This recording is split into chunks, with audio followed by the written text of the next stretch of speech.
Hello mga Mapshus and mga Anapshus, and welcome back to my YouTube channel!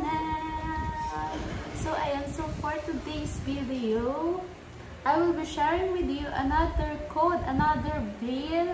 So ayan, based sa aking experience, based sa aking na-open. So para lahat ng wala pang idea, before nyo i-open, meron na kayong ideas.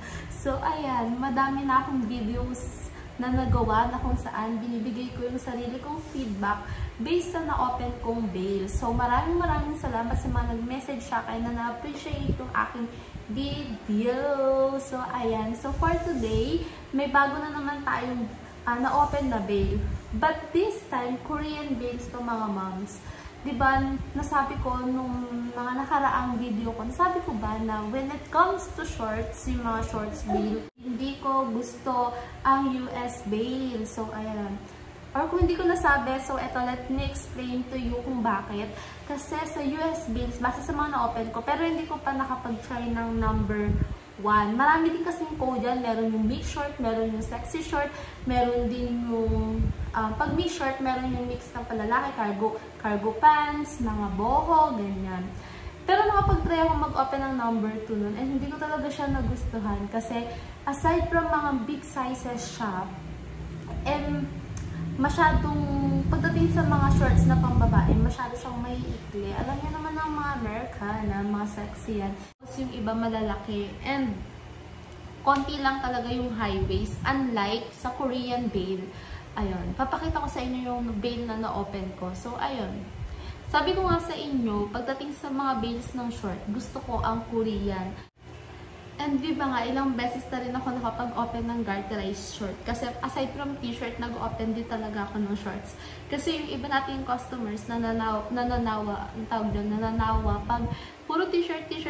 So, para pang tanggal ng sawa nila, nag-open din ako ng shorts. Kapag halimbawa, naka 5 bail na ako ng t-shirt, pwede naman mag-shorts ako. Pag 5 bail ng t-shirt, sando naman.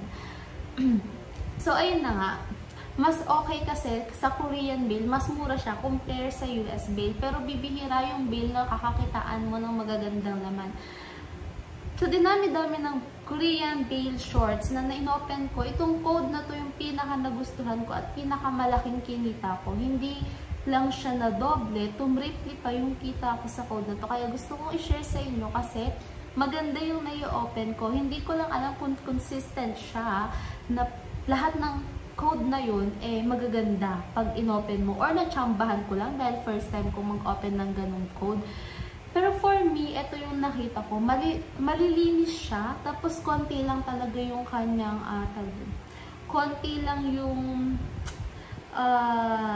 patapon. Tapos, malilinis. And, kung ikukumpara ko sa lahat ng Korean bail na na-open ko, ito yung malalike nyo na shorts. Pag sinabi kong malalike nyo, wala siyang himulmol dun sa kanyang punja, yung dito, yung, basta, yung part na dyan, sige, turo ko dyan. Yung part na yun, yung punja na tinatawag, wala siyang himulmol. So, means para siyang like nyo, and pwede mo siyang ibenta ng matataas. So, ito yung code, Korean bail garterized shorts. Ayan. Ayan yung code na inopen ko, and ang gaganda nila. And ito yung aking personal feedback. Ayan. Papakita ko na lang dyan sa video, slide natin yung mga pictures. Ayan, yan yung talagang personal feedback ko. Yan yung actual na inopen ko, yung laman ng bail na yun. Ayan. Ang colorful kasi ng Korean bail. Ang hindi ko lang talaga gusto sa kanya is madudumi siya pagdating sa mga tawag dito, mga KTs. Ayan, pero alam nyo, depende rin talaga, tsambahan, dahil meron ako nakikita mga nagbibigay ng feedback na malilinis yung kanilang KTs. Pero hindi ko pa na-try mag-open, hindi pa ako naka-encounter ng bail ng KTs na sobrang malilinis and malalike you. Anyway, hindi naman na kasi ako nag-open nun dahil more on ladies t-shirt US bails ako. Pero pagdating sa shorts, garterized shorts ng Korea ang bet ko dahil aside from mura siya, magaganda yung quality niya. And alam nyo ba, pag kahit maliliit siyang tignan, tapos pag sinuot mo siya, talagang kakasya siya kahit large ka. Kasi super duper garterized niya. napaka-soap niya. Yung iba, yung marami doon na makoton. Tapos pag sinuot mo, talagang nag-i-stretch siya, nagkakasya siya. Yung pag tinignan mo ganyan, oh, small lang to, hindi to kasya, hanggang semi-large lang. Pero pag sinukat ng large, nagkakasya siya, talagang garterize na garterize siya. So ayun, may nakahalo mang deceiver, nasa 3-5 piraso lang sa bale na yan. And kapag titignan mo yung labas niya, makikita mo talaga na parang ang lalike niya. Tapos, pag in-open mo, magaganda talaga siya. So, hanapin nyo lang yung code na to.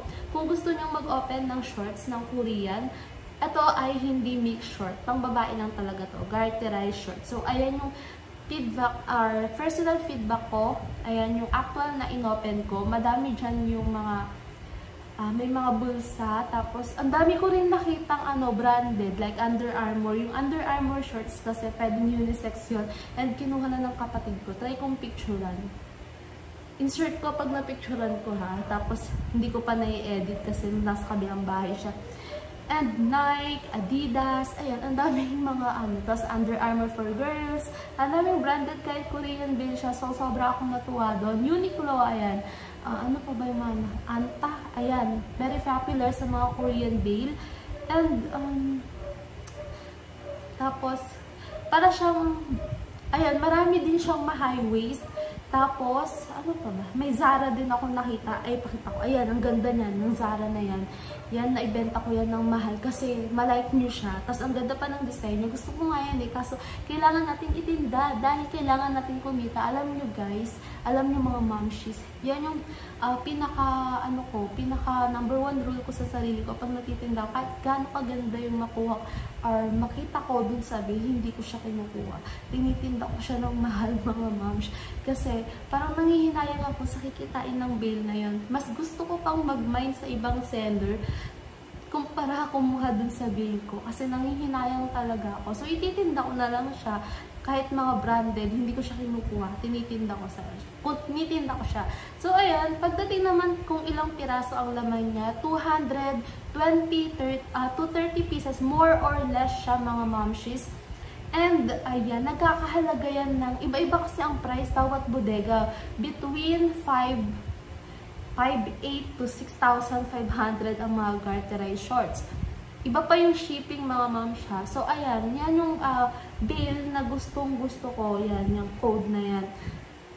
Kasi sa lahat ng garterized bale, ito yung pinaka nagustuhan kong i-open. At kung makakakita kayo, di better. And, take note, first time ko pa lang na in-open yung bale. Hindi ko lang sure kung consistent na lahat ng code na yon, ng bale na yon, is ganun kagaganda yung mga laman. Ang sa akin lang is sinishare ko lang sa inyo mga moms yung na-experience ko dun sa bales na yun. And ayan, pagdating naman sa kitaan, ayan, okay. Pagdating sa price range ng pagbibenta ko, nag-umpisa ako sa 200, yung pinakamaganda. Yung mga branded, binenta ko siya ng 180 each. Pag naman ang quality is malike nyo, like walang damage, walang himulmol, walang sign of usage, pwede mo siyang ibenta ng mataas. So, ayun, so far naman nakukuha siya ng 180, tapos repose, -10. So, yung sinabi ko sa inyong technique na karaang video ko, hanapin nyo na lang. So, ganun lang. So, dumoble yung kita ko. Doble ba? Parang triple, kasi yung puhunan mo, tapos nadoble siya, tapos dumoble. Parang na-triple yung kita mo. So, ayun, naging maganda yung kitaan ko sa bill na to. Kaya, sinishare ko sa inyo mga momshies. Ayan. So, napakita ko na rin yung feedback, no? So, ayun lang naman mga momshies. Gumawa lang ako ng short video kasi ang tagal-tagal ko nang hindi gumagawa ng video. Tapos, ang dami-dami nag-PM sa akin. Sorry mga momshies, hindi ko talaga nababasa lahat. Kasi ako, natitinda din ako. Hindi ako nagla-live selling, more on posting. Isang araw lang ang pahin ko pagkatapos ng isang bale, tapos open ulit. So, ayun, ganoon talaga. Nangihinayang kasi ako sa araw at sa kikitain ko sa araw na yun. So, isang araw na pahinga, tapos tinda ulit. So, ayun, nag-try lang ako gumawa ulit ng video ngayon para may share ko yung code na to. Kasi, actually, kwento ko na lang sa ibang video yung diba nga, nawalan ako ng stock ng ladies t-shirt, yung favorite kong ino-open. And nag-discover na naman ako ng another coat. And ayun, super hindi ko nagustuhan yung mga na-open ko. Share ko sa inyo next video. Actually, nagawan ko na yun ng video. I-edit ko na lang, pero unahin ko itong i-upload. Kasi, positive feedback to. So, sa mga gustong mag-open ng bale, pwede nyo hanapin to kasi, ayun, naging maganda siya para sa akin.